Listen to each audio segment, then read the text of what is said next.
But you got some other stuff other than this that Oh, yeah. is interesting. So you're going to show us a couple things here at the beginning. Sure.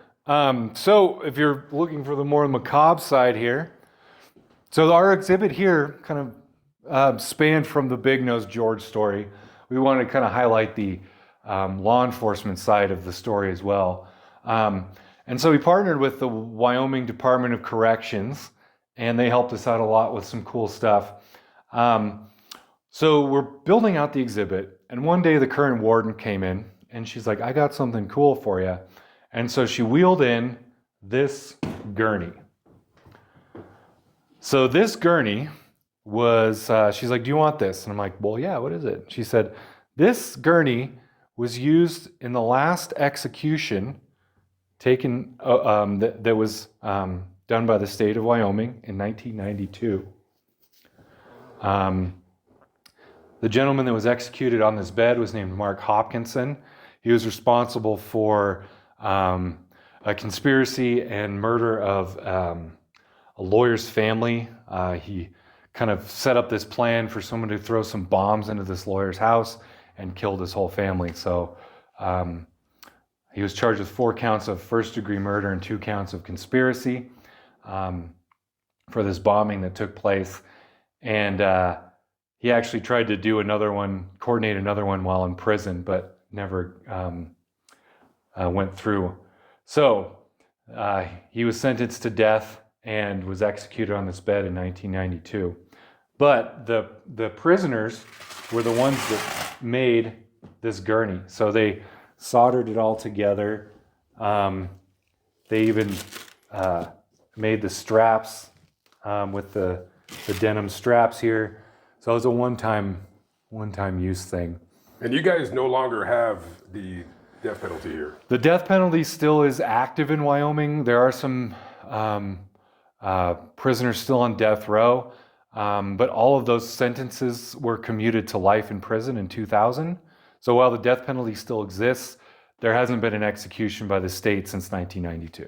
Is there anybody that you can think of that you would like to, that they should deserve to be executed, even if they didn't kill anybody, just somebody you don't like? Oh, no, off the top of my head, I can't. I can think of a couple people, but we'll keep that. Fair enough. But yeah, so she rolls this as one day and says, this is the last execution took place in Wyoming on this bed. Do you want it? I'm like, yeah, of course. And so got another piece of macabre history here. Yeah, and I do content like that where I would go to the location and the graves of the family members. I might do that depending on if I have time, because I'm working my way east towards Iowa. So what else do we have here? I can show you a couple more little things. Yeah. More on the kind of sad macabre side here. So this is wreckage from an airplane that crashed into Medicine Bow Peak. On October 7th, 1955, a plane was flying from Denver to its final destination was San Francisco. And it took off in the morning and flew over Medicine Bow Peak, which is about a 10,000 foot peak south here of Rollins near Saratoga area. And it lost contact around 8 o'clock in the morning. Back then, radar was for commercial travel was not very prevalent. And you'd have to hit these beacons along the way if you're a passenger plane that would kind of ping where your location was. And it missed it missed pinging the Rock Springs tower for a long time. And so they figured something was wrong. So from F.E. Warren Air Force Base in Cheyenne, they scrambled some jets and they flew over the area and they discovered that the United Airlines DC-10 had crashed into Medicine Bow Peak. So in an astonishing amount of time, they were able to scramble people to go and start sifting through the wreckage. Sadly, everyone on board passed. 66 people were killed. What they think happened was normally when you go up from Denver, you fly over Medicine Bow Peak and then you turn northward to go up towards Rock Springs. And so it's kind of you descend. They think that the cloud cover was too cloudy, and they kind of got lost where they were, but they flew directly into the side of the peak. And just, I mean, the plane was destroyed. Unfortunately, they didn't recover all the bodies. Some were thrown over the side of the other side of the mountain. They recovered most, but this is remnants of that crash. And up until then, it was the worst domestic airline crash in U.S. history at that time. And then, sadly, several months later, that record was broken when two planes collided over the Grand Canyon. I'd never heard of that story. Wow. So yeah, so this one happened, highest casualty rate of a domestic air flight. And then I think it was like within 6 or 7 months, there was another huge airline crash over the Grand Canyon. So that took the record. But so unfortunately, airline travel in the 1950s was not as technologically advanced as it is now. But these are pieces from that airplane. We have a piece of the window here. We've got chunks of the engine and just various other pieces. So a sad day for Wyoming and a sad day for Carbon County.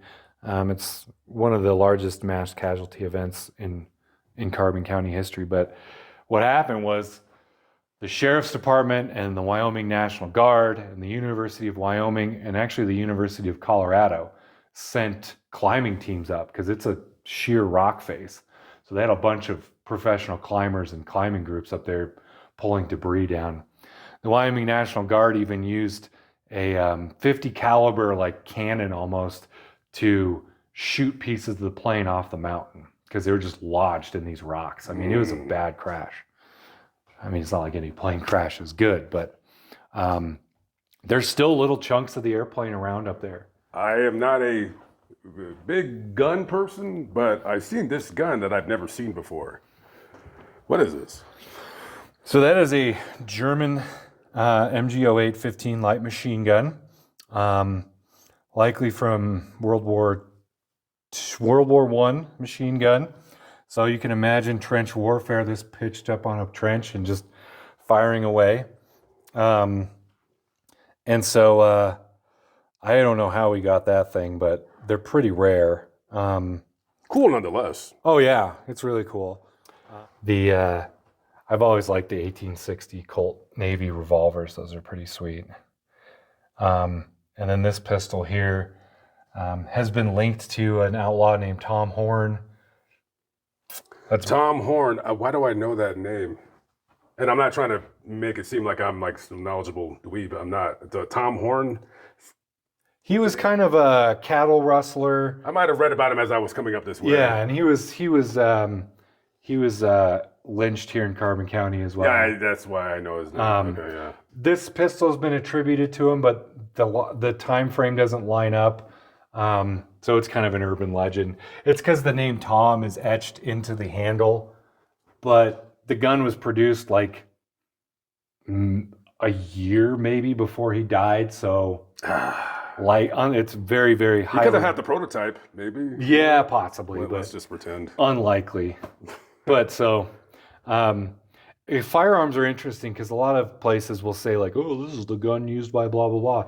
It is extremely difficult to trace firearms to a specific person because likely, if you're a gunslinger or something, you're not going to be using the same weapon your whole life. It's not like the movies where, you see Clint Eastwood with the same guns every time. You're going to be throwing weapons, you're still a criminal, so you're not going to want to keep the evidence.